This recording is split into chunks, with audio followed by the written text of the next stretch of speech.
Today is day 21 of OT Walk. Today we're talking about David. The signal for David is making a heart because he had a heart for God. And the words are whole heart. David was wholehearted. David was known as a man after God's heart. He was victorious in battle with Goliath, with the Philistines. He settled all the borders.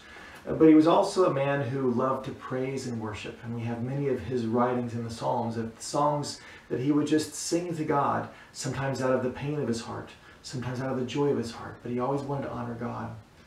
One of the great things about the Bible is it doesn't just talk about the heroes' victories. It also talks about their frailties. And David failed in some big ways too. But we saw that he was a man after God's own heart. So how does that fit?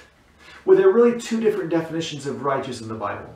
One is being righteous, meaning being sinless. We see that in Ecclesiastes, where everything is right. But the other one we see as it being humbly responsive. When someone recognizes they've fallen short, what do they do about that? And that was the way David fit with being a man after God's heart, being righteous. He was responsive, and whenever he did something wrong, he was repentant. Sometimes it was after the prophet came and spoke to him about it, but sometimes it was before even he was addressed by God, because he wanted to honor God with everything. David was a good king.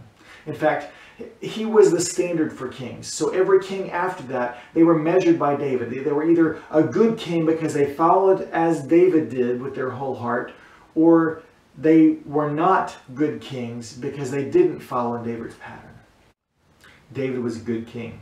And David was in the line of Jesus. Jesus, who is perfectly righteous in every way. He was the king. We need to be like David, whole heart. Okay, we're going to do the motions for all of week 3. Here we go.